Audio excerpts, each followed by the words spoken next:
palavra de Deus, ela é viva, poderosa e eficaz na nossa vida. Ela é viva porque João capítulo 1, né? Diz assim: no princípio era o verbo, era a palavra. Isaías 10, nós vamos ler Isaías capítulo 10, versículo 27. A palavra é viva porque em João capítulo 1 diz que no princípio era o verbo, era a palavra, né? E o verbo se fez carne, ou seja, a primeira e única encarnação da palavra.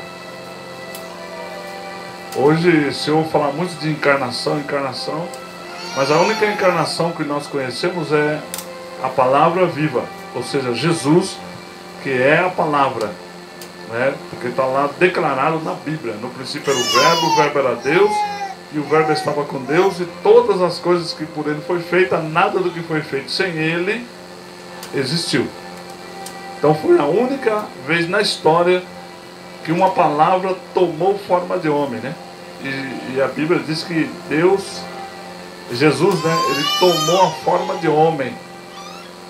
Ele nunca foi homem, ele tomou a forma de homem.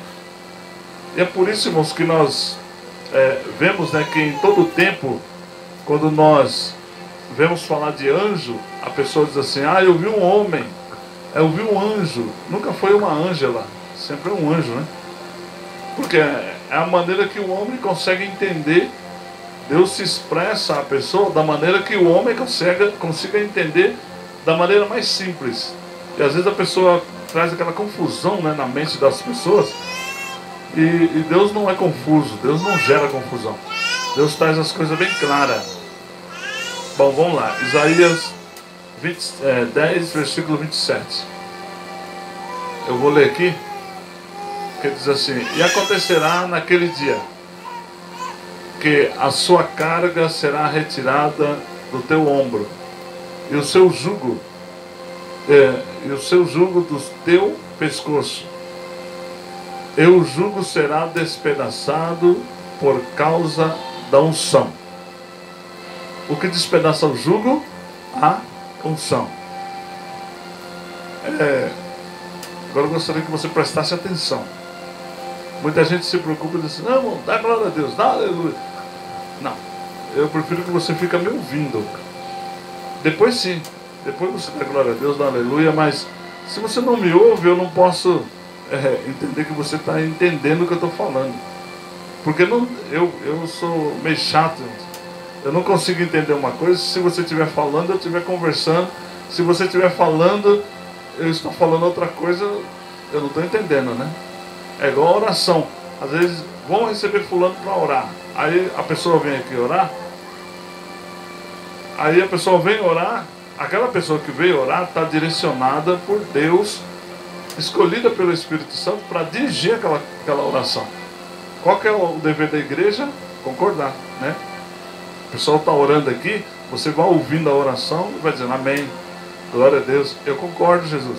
Você só vai confirmando, porque quem está orando é a pessoa que está aqui, não é você que está lá. Porque senão vira aquela confusão, né? A pessoa vem aqui orar pela família e o outro que está lá vai orando pela família, duas orações. Então, quem é destinado à oração, vem aqui, ora, e os demais concordam, né? E quando se fala, irmãos, de ministração, pregação é barulho, né? Mas ministração é você ouvir, né? E nós estamos aqui para ministrar a palavra de Deus. Então, você precisa me ouvir. Menos a criança, né? A criança não vai ouvir mesmo. Eu tenho 9 netos e é assim mesmo. Meus netos fazem aquele barulho, né? São bem pentecostal meus netos. Criança não tem como você segurar uma criança, porque o adulto, para ficar no culto, irmãos, ele levanta 10 vezes para tomar água, 5 vezes para ir no banheiro, fora o tempo que ele fica mexendo no celular. Isso é um adulto. Já imaginou a criança? A criança vai ficar quieta? Não vai. Se o adulto não consegue, como que a criança vai ficar quieta? Então, todos agora prestem atenção, menos a criança. Deixa a criança fazer o barulho dela. Jesus disse assim: deixai vir a minhas criancinhas, porque das tais é o reino dos céus. Não gosto que tire a criança do culto, Não gosto que pegue a criança, irmão, deixa fora do culto, deixa a criança no culto. A criança precisa ouvir a palavra de Deus. Com o barulho dela, ela tem que ouvir.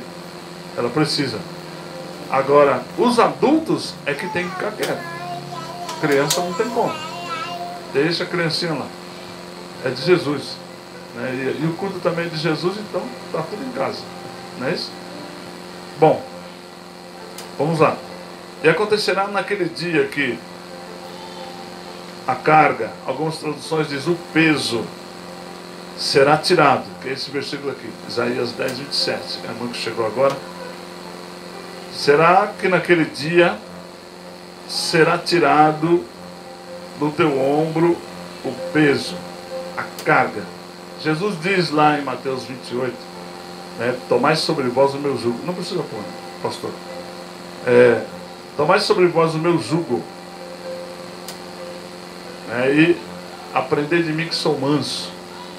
Jesus, quando nos recebe, Ele nos recebe para trocar a carga. Muita gente diz assim, não, aceita Jesus e o teu problema será resolvido. Sim, aquele problema que você veio com ele. Porque daqui para frente agora você criou um sério problema. Por quê, irmãos? Porque você saiu do reino das trevas e entrou para o reino da luz, não é isso? Nós não estamos no reino da luz? Agora somos contra o reino das trevas. Isso é claro. Acho que foi a pastora que disse, né, que o versículo, ela disse assim, se Deus é por nós, quem será contra nós? O que a igreja responde? Como que a igreja responde? Mentira. Mentira. Não é verdade isso. Se Deus é por nós, quem será contra nós? O mundo. As trevas é o mundo. Então, se Deus é por nós, irmãos, o mundo inteiro é contra nós. A Bíblia diz assim, aquele que se torna amigo de Deus, se torna o quê? Inimigo do mundo. Se você está com Deus, você é contra quem? Contra o mundo. Ele não pode fazer nada contra nós, mas ele será sempre contra nós. Infelizmente. Por que a igreja, irmão, enfrenta uma dificuldade para tudo? Para orar, para comprar alimento, para comprar roupa, para sair de casa e vir para o culto. Por quê, irmãos? Porque nós estamos no mundo. Não pertencemos ao mundo. No mundo, o mundo é um quartel de Satanás. O mundo é um quartel de Satanás. Toda a terra está cheia de demônios. Porque o próprio Deus jogou Satanás para a terra e disse, olha, vai para lá Satanás e seus anjos. Aqui neste mundo, Satanás é o príncipe desse mundo. Ele governa. A Bíblia diz que ele faz cair fogo do céu. Se for preciso, ele faz cair fogo do céu. Satanás aqui nesse mundo, ele cura. A cura não é permanente. Ela é momentânea. Satanás cura nesse mundo. Satanás revela. Satanás pula. Satanás rodopeia. Satanás se transfigura. A Bíblia diz se transfigura em anjo de luz. Tudo que tem lá no céu, Satanás aqui na terra, irmãos, ele faz tranquilamente. Princípio, ele veio do céu. Ele conhece todas as coisas do céu. Diga-se de passagem, irmãos, não há quem ministre melhor a Bíblia do que Satanás. Está escrito na Bíblia que Satanás crê. Ele crê tanto mais do que nós que ele estremece de medo. Ele crê de medo. Ele estremece, mas não obedece. Nós não cremos a ponto de estremecer quando se ouve a palavra de Deus. Quem treme aqui? Ninguém. Mas Satanás, irmãos, toda hora que ele ouve a palavra de Deus, ele treme. Porque ele era o anjo escolhido por Deus para ser o adorador dele, para ser o melhor lá no céu. Então ele conhece a fundo. Deus não ia escolher um Zé Mané, um anjo bobo, para ficar na frente. Ele escolheu um anjo por excelência. Ele disse, esse anjo é o melhor. Ele sabe o que está fazendo. Ezequiel diz assim que entre Deus e Lúcifer não havia segredo. Deus pensava, Lúcifer ia lá e resolvia. Veja que a grandeza desse anjo. E Deus o escolheu e disse, olha, você é o meu querubim ungido. Está lá em Ezequiel, acho que é 28, se não me engano, ele diz assim, ó, querubim da guarda, que andava no meio das pedras afogueadas, tu eras perfeito, você era o padrão para a criação da terra. Por que você falhou? Por que você caiu? Por que você errou? Eu te criei perfeito. Então Deus, para falar que criou perfeito e que Lúcifer era o anjo mais bonito, com certeza, irmãos, ele era o mais bonito mesmo. Era o mais belo. E ele trouxe todo o segredo do céu para a terra. E aqui nessa terra, ele faz todas as coisas que tem no céu. Aí você diz assim, vou repreender Satanás. Com ordem de quem que você vai repreender? Não tem como. Porque ele está aqui com a ordem daquele que também você serve ele. Foi Deus que jogou Satanás na terra e disse, olha, você vai para lá, para a terra. Para fazer o quê? Matar, roubar, destruir. Você é o pai da mentira. Então todas as pessoas que mentem aqui na terra é o quê? Filho do diabo. E o diabo chegou aqui na terra, irmãos, com a autoridade de Deus. Com a autoridade de Deus. Agora o meio da igreja vencer Satanás é como? Jesus deu a receita. Ele diz assim, eis que eu vos dou poder para pisar serpentes, escorpiões e toda a obra do diabo. Obra, e não pisar o diabo. Pisar toda a obra do diabo. Isaías diz, toda a ferramenta preparada, forjada contra ti, não prosperará, não prevalecerá. Tá certo? Então nós estamos aqui para pisar as obras do diabo, porque os nossos pés estão calçados com o quê? Com o evangelho da paz. Nem todos os pés estão calçados com o evangelho da paz. O evangelho da paz, irmão, quando você entra numa casa, tem uma confusão, você entra, você não precisa orar. A tua presença ali, os teus pés, você está carregando a paz do evangelho. Quando você entra dentro da casa, a contenda cessa, sem oração. Deus te colocou numa empresa, aquela empresa é ruim, os funcionários é mau, o patrão é filho do Satanás, mas Deus te colocou naquela empresa ou naquela casa de família para que você, porque Deus tem negócio dentro daquela casa. Talvez não seja nem com o patrão, seja com o filho. Talvez não seja nem com o patrão, seja com o empregado. Mas ele pegou alguém que tem nos pés a paz e levou lá para dentro daquele lugar, e a pessoa diz, nossa, olha onde eu caí nessa empresa, nessa casa de família, que bagunça. Meu querido, você está levando o evangelho da paz. Você não foi lá ganhar o dinheiro. Você é bênção. Você foi lá levar a bênção. Você não está lá por causa do dinheiro. Porque dinheiro o teu pai tem. Ele é dono do ouro e da prata. Ele diz, eu sou dono de todo o ouro e toda a prata. Tudo que você pedir no meu nome eu te dou. Você não está na empresa, irmão, por causa do dinheiro. Você foi levar o evangelho da paz. Você foi levar segurança para aquela casa, segurança para aquela empresa, segurança para aquele patrão. Você foi levar sucesso naquela empresa. Depois que eu entrei aqui, a empresa cresceu. Depois que eu entrei aqui, a casa multiplicou as bênçãos. Meu patrão não me deu um aumento. Meu querido, esqueça aumento. Você não está lá por causa do aumento. Você não está lá naquela empresa por causa do dinheiro. Você é a pessoa abençoadora daquele local. Entenda isso. Você é a pessoa que carrega nos teus pés o evangelho da paz. Aquela empresa precisava de paz. E não tinha outra pessoa a não ser você, que Deus te escolheu para levar a paz.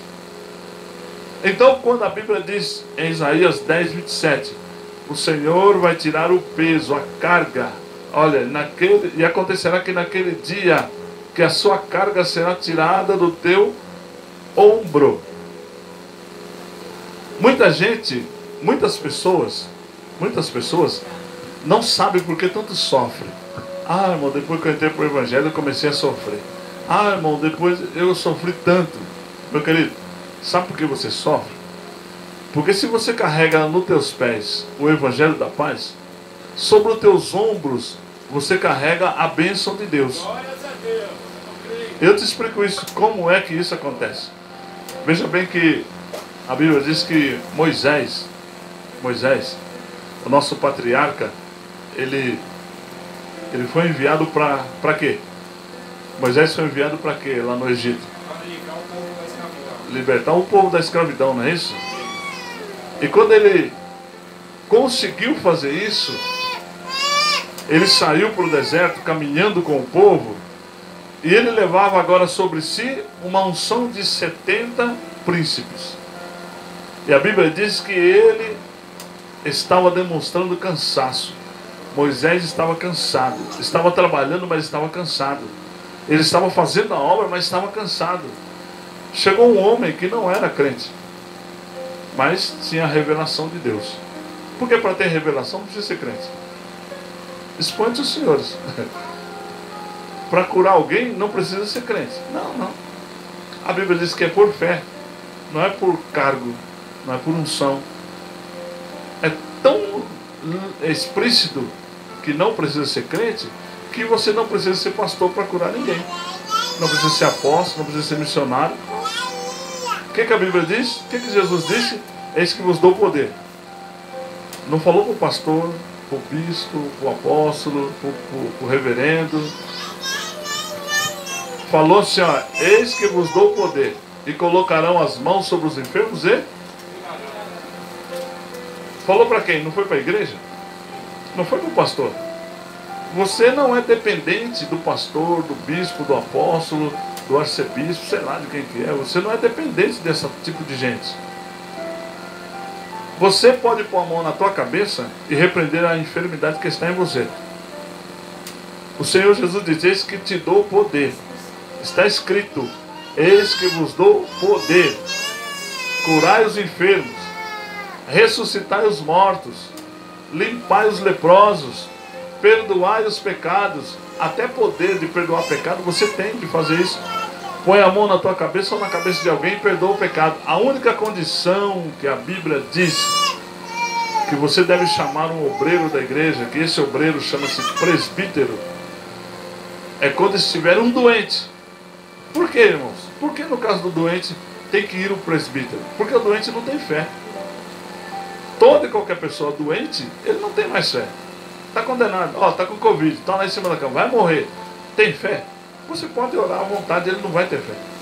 Aí o presbítero vai lá, pega o vidrinho de azeite, sumiu. Chama aqui. Tá aqui. Ele pega o vidrinho de azeite, pega um pouquinho de óleo, coloca no dedo e unge a testa.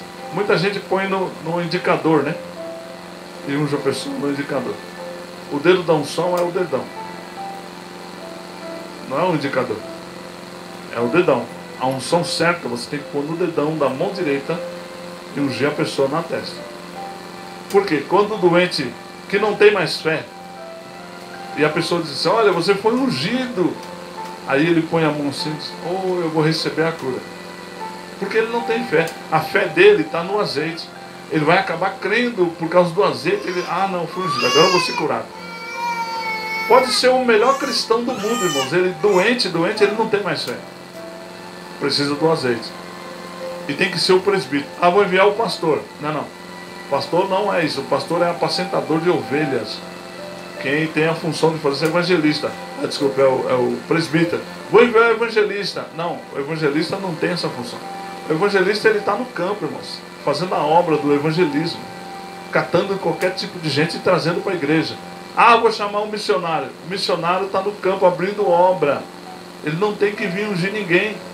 A função de ungir é o presbítero, porque a unção do presbitério é uma unção de conselheiro, é uma unção de ancião, é o cara que está ali, a pessoa que está ali, tanto faz o homem ou a mulher, é a pessoa que está ali, sentado, só para fazer aquilo.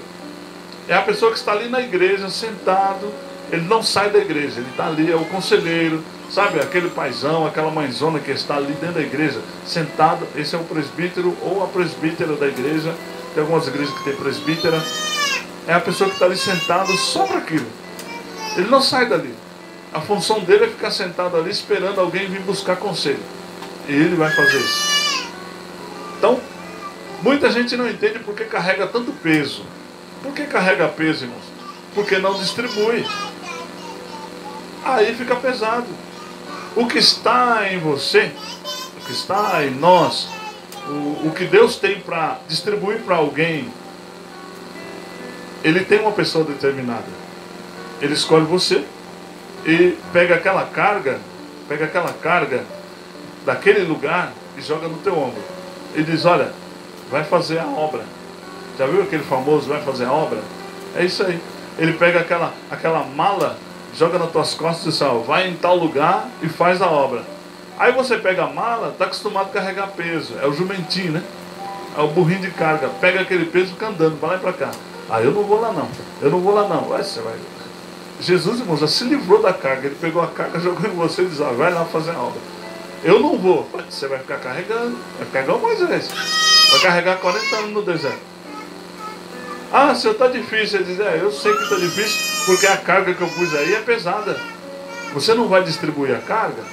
Não. Ah, então você vai carregar. Eu vou morrer. Você vai morrer com a carga. Ele não vai tirar. Não, Jesus não vai tirar. Sabe por quê? Jesus não vai fazer o que você tem que fazer. Você precisa fazer. Ah, eu não vou fazer. Vai morrer com aquilo, querido. Isso é claro, irmãos, quando você vê um pastor que começa um trabalho, começa uma obra, ele começa no gás, né? Ele sai do ministério e começa, ele faz tudo, ele pinta a igreja, ele bate prega, ele arranca prega, ele canta, ele ora, ele toca violão, toca pandeiro, ele faz tudo. Aí eu disse, o pastor é uma bênção, trabalha. Realmente ele é uma bênção. A pastora é uma bênção, ela trabalha. Sim, realmente a pastora é uma bênção, ela trabalha. Porém, irmãos, o pastor não pode trabalhar sozinho. O pastor não pode trabalhar sozinho. O pastor precisa de ajudante. Diga comigo, o pastor precisa de ajudante. Diga, o dirigente precisa de ajudante. Então, quando é que esses ajudantes vêm? Quando a carga começa a ficar pesada. O pastor começa a fazer tudo. E aí Deus está vendo. E Deus conhece aquele pastor Anderson. Ele conhece aquele pastor. Ele sabe que está pesado na vida daquele pastor. Então, aquele pastor envia um músico para a igreja. Porque aquele pastor está cantando e pregando. Cantando e pregando. Está difícil. Então ele envia um músico para a igreja. Sabe o que o pastor ambicioso faz? Ele diz, não, eu sempre cantei. Irmão, você chegou aqui, você canta muito bem, mas eu sempre cantei aqui. Essa parte de cantar sou eu que canto. Deus já enviou uma pessoa para tirar a carga do ombro dele e ele não quer. Não, quem sempre cantou foi eu. Já viu, irmão? Quem sempre limpou a igreja foi eu. Mas já chegou um faxineiro que Deus mandou um faxineiro para limpar a igreja. Para você de graça, ele não está te cobrando nada. Mandou um limpador, você não quer entregar. Não, quem limpou a igreja sempre foi eu. Deus mandou um pintor para a igreja. Chega no final do ano, você compra tinta, você vai lá e compra tinta e diz, não, irmãos, olha, eu vou pintar a igreja. Aí o pintor diz, ô pastor, eu sou pintor. Não, meu querido, mas sempre quem pintou a igreja foi eu.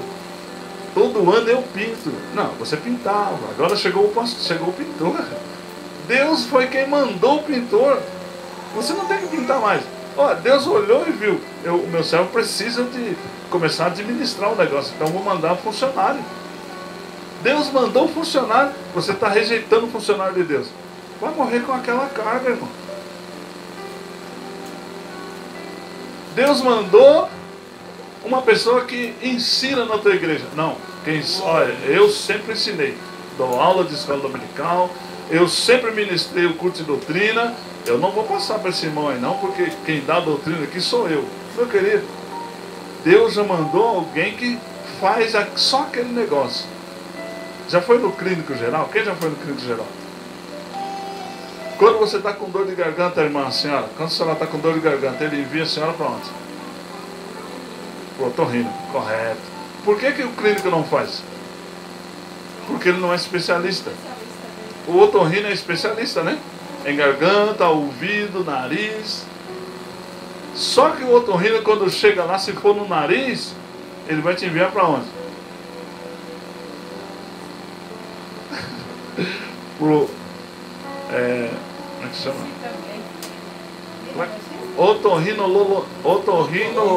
Otorrinolaringologista. Isso. Porque ele é especialista em alguma parte, mas especialista na narina é o otorrino. Ele vai te enviar para um outro especialista. Ele poderia fazer, mas ele te envia para um outro especialista. Assim é Deus. Ele coloca o pastor é o ajudante geral. Ele faz tudo. Ele conhece tudo. Ele é especialista em tudo. Oh, desculpa, ele é bom em tudo, mas não é especialista. Por isso Deus envia um cantor. Cantor bom. Aí o pastor diz, não, eu sempre cantei. Não, você não é cantor, você é pastor. Deus envia um tocador de pandeiro, irmão. O que é um tocador de pandeiro? Não é nada.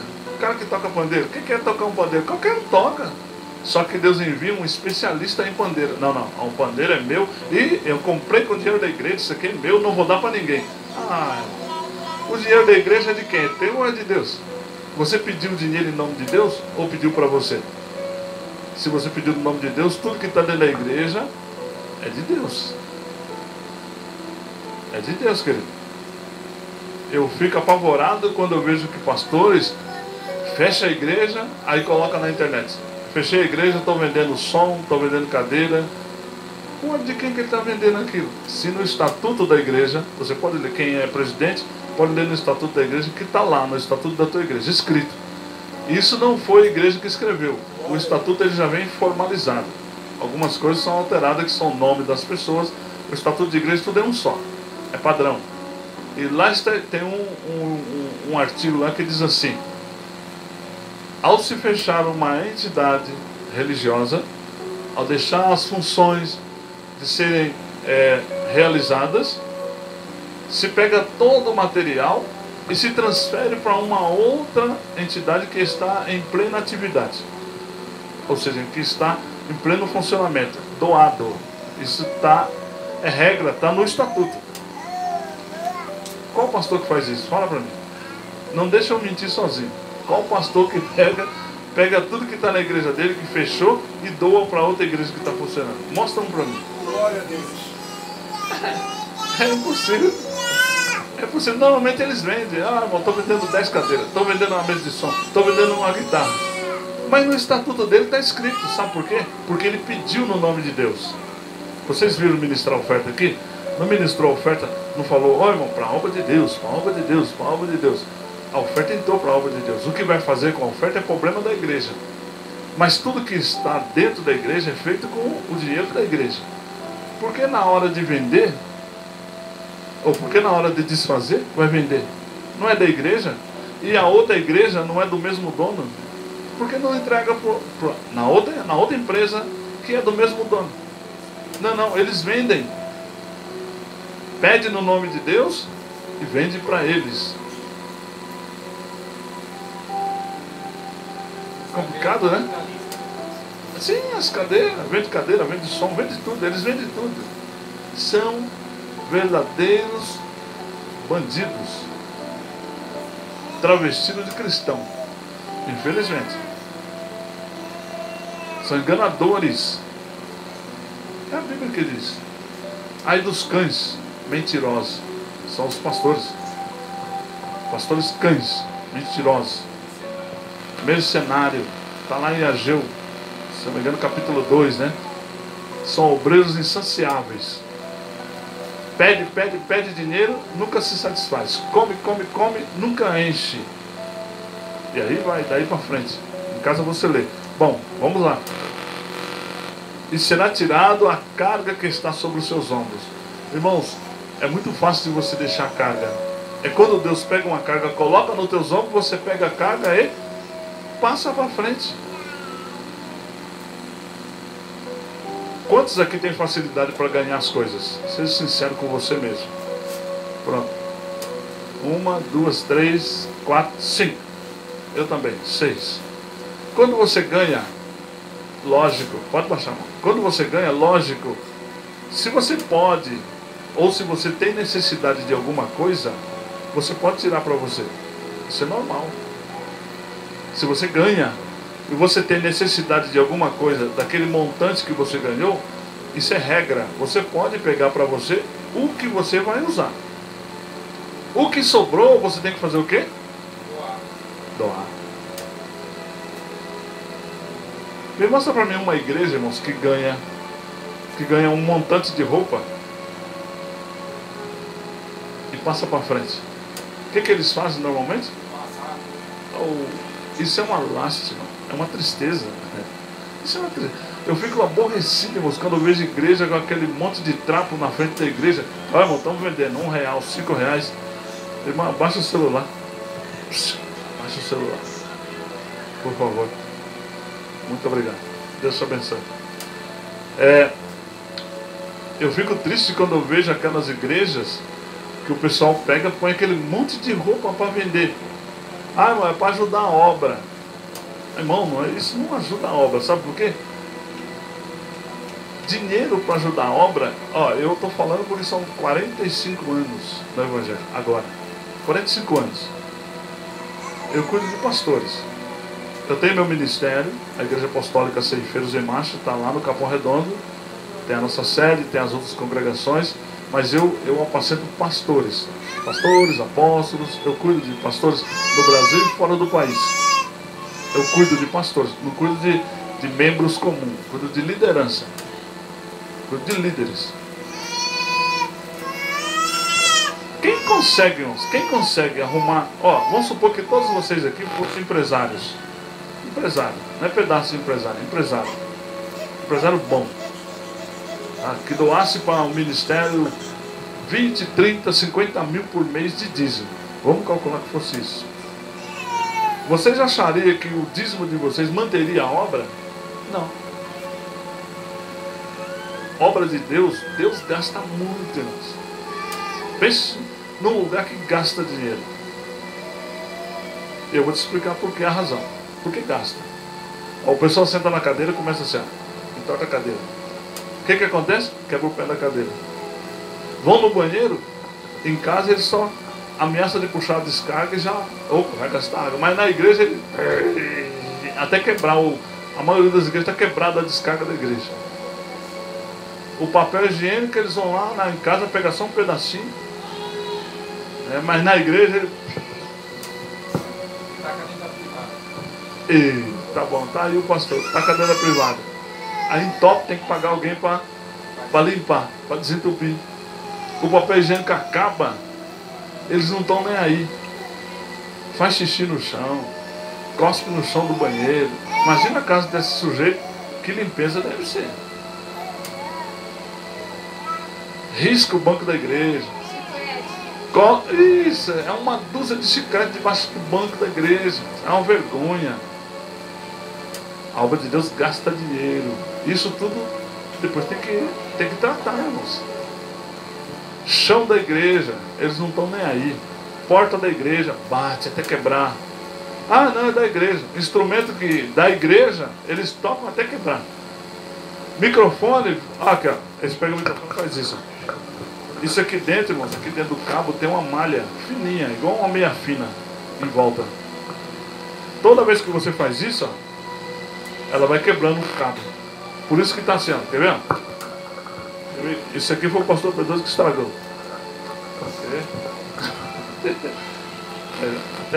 Viu? Viu o barulhinho? Não quer fazer mais. Deus está ajudando o pastor Pedroso. Eu estou entregando ele, não quer nem aparecer mais. Mas ele faz um barulhinho porque o pastor Pedroso chega aqui, ele pega o microfone e fica assim. Ele encosta aqui e faz isso com o fio. Então aqui vai quebrando. E às vezes ele põe assim, põe aqui em cima. Isso vai quebrando aqui o cabo, a malha. E depois que quebra, a primeira coisa que o pastor Pedroso, ele sempre leva para consertar. Mas a maioria das pessoas na igreja diz: ô pastor, o microfone não está funcionando direito. E quando não começa a funcionar, eles começam a fazer assim. E balança o cabo, enrola na mão. Sabe por quê? Não é ele que compra. Aí destrói tudo. Faz aquela bagunça na igreja. A carga dos seus ombros será tirada. Sabe o que acontece? Deus vai mandar para a tua igreja pessoas que sabem pegar o microfone. Se não sabe usar, vai ter o pedestal. Vai ter alguém inteligente que vai comprar o pedestal, vai colocar lá e vai dizer: irmão, a partir de hoje não tira mais o microfone do pedestal. Ele vai colocar lá e todo mundo vai ter que falar aqui, o microfone no pedestal. Vai durar mais tempo. Entendeu? Porque a obra de Deus gasta. O povo destrói. Diga a Moisés, irmãos, no deserto, 40 anos carregando aquele povo. Imagina a destruição. Por onde passava, irmão, ficava um rastro de lixo jogado. A ponto de um dia o povo foi orar, Deus olhou e disse assim: Moisés, para de oração, para com esse negócio. Amanhã eu vou descer aqui no monte, naquele monte lá que você está vendo. Amanhã eu vou descer lá para falar com você. Só que é o seguinte, hoje você pega esse povo aí, fala para eles pegar uma pá, sai catando aí ao redor do arraial, que eles fizeram cocô tudo aí em volta do arraial. Manda eles catar tudo o cocô que está aí, pegar uma pazinha e enterrar. Está fedendo. Deus falou isso para Moisés: isso está fedendo, o meu arraial está fedendo, eu não vou descer aí não. Eu vou descer lá no monte. Aí fala para esse povo aqui ficar bem longe de mim. Eles não vão poder chegar de 1 quilômetro, não vão poder passar de 1 quilômetro próximo do monte. Eu quero ficar longe desse pessoal. Longe, está fedendo. Vai só você, Moisés. Só você sobe o monte que eu vou falar com você. Mas esse povo, que eles fiquem 1 quilômetro longe do pé do monte. Não chegue lá. Era assim o povo. Esse povo mudou, irmãos? Mudou do deserto para a cidade. A sujeira continua a mesma. A porcaria continua a mesma. A falta de consciência, a falta de amor continua a mesma. Eles só mudaram do deserto para o centro. Jesus chegou, irmãos, pegou esse povo e espantou tudo. Ele entrou a primeira vez no templo e disse: olha, gente, para de vender esses animais aí. Aí é animal estragado, animal manco, animal cego, vocês estão vendendo aí para oferta. Para com isso. Foi embora. Depois Jesus voltou a segunda vez, eles estavam lá fazendo a mesma coisa. Sabe o que Jesus fez? Tirou a cinta e bateu para valer, irmãos. Tombou a mesa dos cambistas, derrubou tudo, jogou no chão, soltou as pombas doentes, soltou os animais doentes, bateu nos vendedores. Aquele dia eles correram. Já voltou tudo de novo. Então tudo dentro da nossa igreja, viu? Na igreja vende perfume, vende jequiti, né? Como diz o pastor Israel. Vende jequiti, vende camiseta, vende Bíblia, vende livro. Olha, voltaram tudo. Eles vêm para cima do altar. Antes de pregar, só da igreja capaz de ser: irmão, olha, eu tenho um livro que eu escrevi, um livro tal. Aqui tem outro livro tal. Tem o meu CD, não sei da onde. Isso é o pregador. Primeiro ele faz o merchandising dele. Ele põe tudo lá à exposição para vender. Depois diz: agora vamos para a palavra de Deus. Jesus já bateu nesse pessoal, jogou fora. Voltaram tudo de novo. Estão todos de novo dentro da igreja. Tem alguns, irmãos, que está tão terrível que eles abriram a livraria dentro da igreja. É possível isso? Dentro da igreja.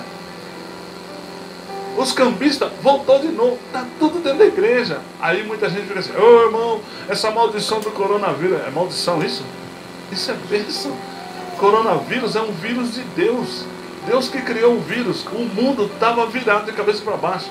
A igreja, 2 voltas a mais, de cabeça para baixo. Deus mandou o coronavírus e vou limpar. Limpou o mundo e está limpando a igreja. Está limpando a igreja. O coronavírus vai acabar com o povo. Com o povo. O coronavírus é de Deus. O japonês só levou a fama que criou. Mas o vírus é de Deus. É tão de Deus que ele se adapta ao meio ambiente onde ele chega. E se alguém toma um remédio, ele converte aquele remédio e entra de novo. Sabe por quê? Ele tem que matar. Deus está limpando a igreja. Está ótima a igreja agora. Está mais vazia, está suave. Os mentirosos foi tudo embora. Os comerciantes não tem como vender mais nada, que não dá para juntar multidão de gente. Foi tudo embora.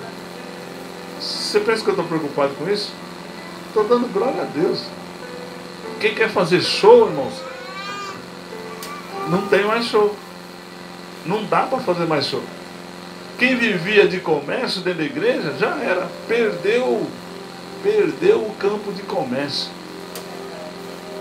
Foi o que Jesus fez. Pegou todo mundo e jogou fora. Isso é uma realidade. Eu já vou aqui para o jugo porque eu tenho 15 minutos.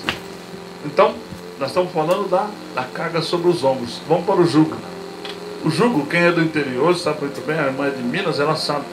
O carro de arar a terra, Antigamente se fazia arar a terra com os bois, né?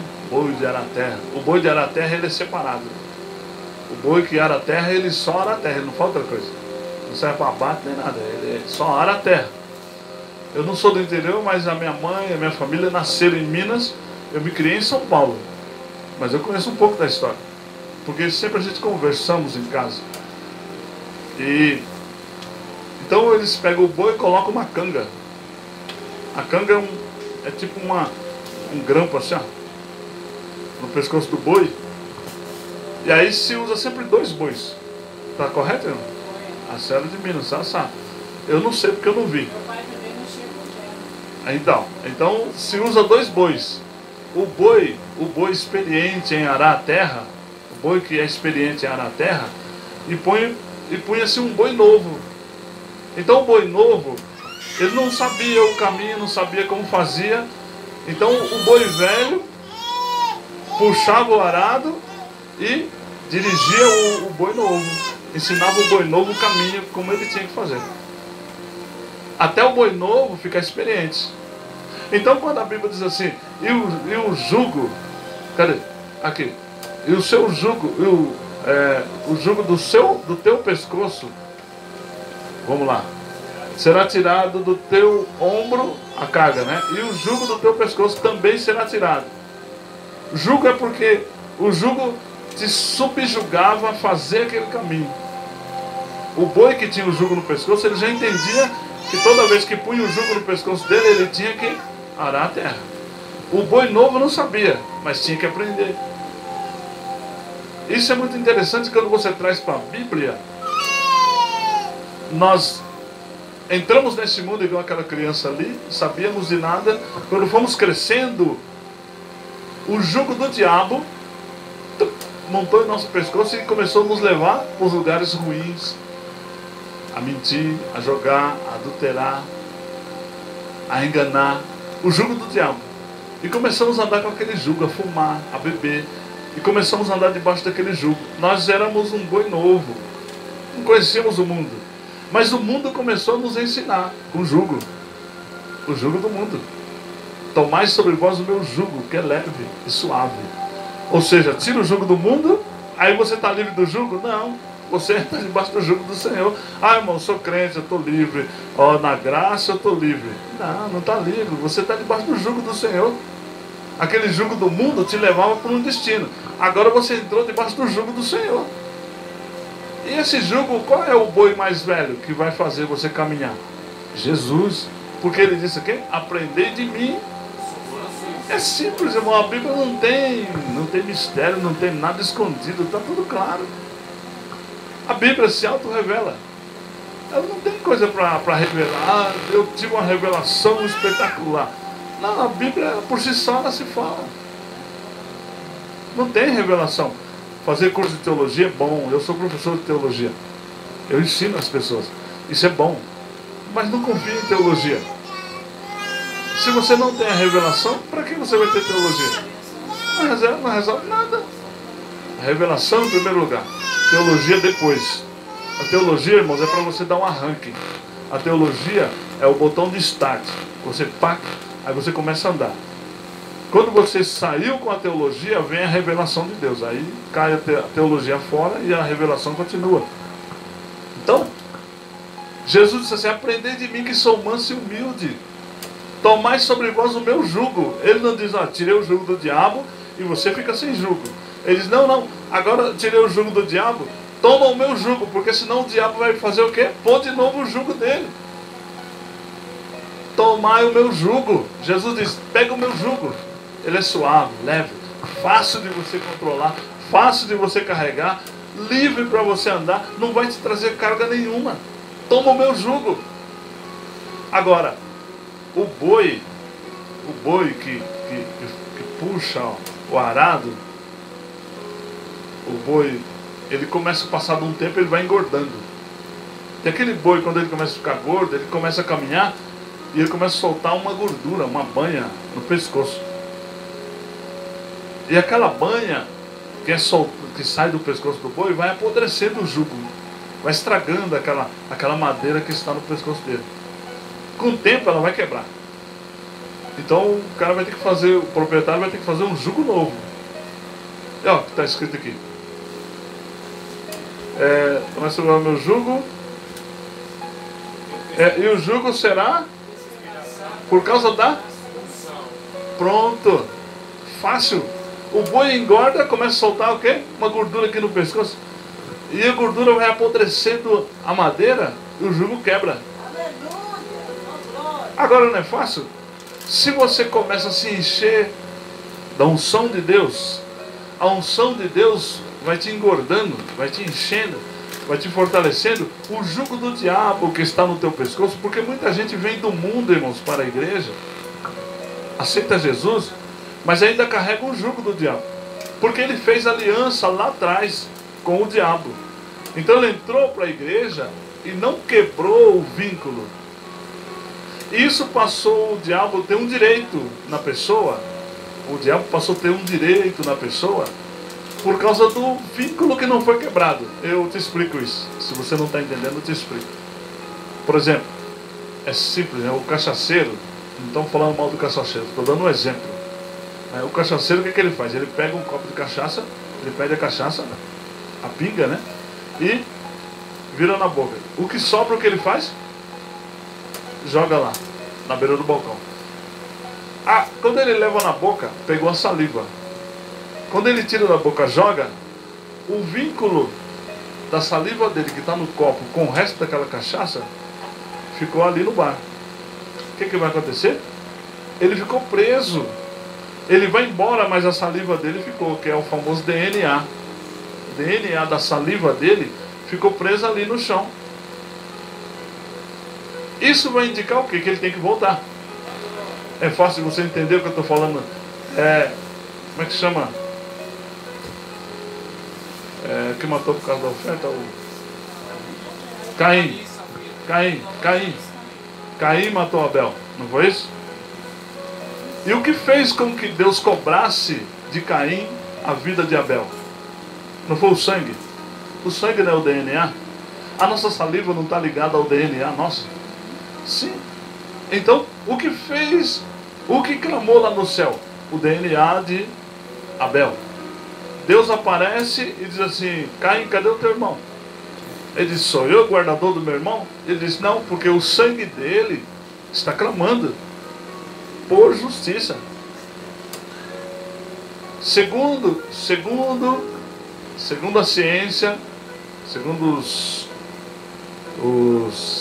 os investigadores, porque eles se baseiam pela Bíblia, quando um elemento mata o outro, derrama o sangue dele, o sangue daquela pessoa se prende, a alma daquela pessoa que morreu se prende à alma do assassino. O assassino, ele não consegue ir muito longe. Por isso que todo mundo vê assim: não, o assassino sempre voltará à cena do crime.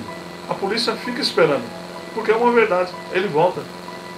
Porque quando ele tira a vida da pessoa, a alma da pessoa se une à alma dele, porque no último dia ele tem que prestar conta. E no último dia, quando ele chegar lá, todas as almas que ele matou vai estar atrelada ao corpo dele. Então ele vai chegar diante do juízo com aquela alma atrelada a ele. Então quando ele mata alguém, a alma atrela ele e prende ele, porque o sangue da pessoa fica plantado no chão e ele agora não consegue sair, porque ele se tornou um só com aquele morto, que é o que nós fazemos com o sangue de Cristo, né? Nós tomamos o sangue de Cristo na ceia para nos tornarmos um com ele. Um com ele. Por isso que o sangue de Cristo, a Santa Ceia, não é carnal, não é pegar o pão, comer, não é pegar o suco de uva e tomar. É além disso. É você pegar o corpo de Cristo, unir no teu corpo. Aquela criança ali, é filho de quem? Esse bebezinho? A mãe não está. A mãe não está. Então pronto. Amém. Então pronto. Essa criança aí, ó, querendo ou não, para onde ele for, vão encontrar os pais dele. Por quê? A hora que fizer o exame de DNA, vão saber quem são os pais dessa criança. Não tem como esconder. Por quê? A criança, os pais, no ato sexual, o marido e a mulher tornaram um nessa criança. Juntou os dois e virou um naquela criança. Isso é a Santa Ceia. Quando nós tomamos a ceia, nós nos tornamos um em Cristo. Nós pegamos Cristo, colocamos dentro de nós, pegamos o sangue de Cristo, colocamos no nosso sangue, e nos tornamos, em vez de dois, um. Porque é espiritual. Por isso que Paulo diz assim: alguns comem a ceia e outros tomam. Quem toma, torna um com ele. Quem come, fica individual. Diz, eu comi essa da ceia, sai normal. Porque é espiritual, não é carnal. Paulo diz que tem que ter discernimento. Se não tem discernimento, ele come. Se tem discernimento, ele funde, né? Torna um, não torna dois. Eles não saem dois. Eu e a ceia, ele sai. Cristo em mim. Eu tenho Cristo. A palavra cristão quer dizer pequeno Cristo, ou seja, miniatura de Cristo. Nós somos miniatura de Cristo, bastante Cristo pequenininho.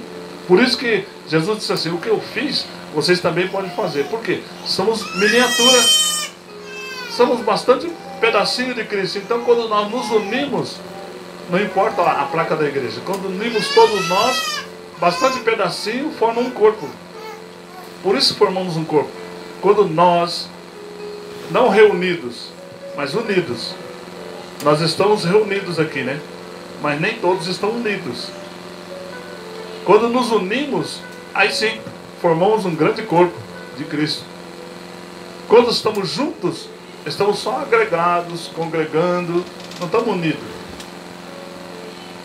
Não estamos reunidos, só estamos juntos. Não fazemos parte um do outro, só estamos juntos. Isso não é importante.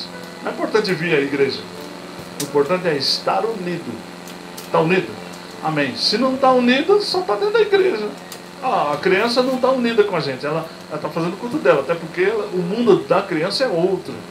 Está em outro mundo.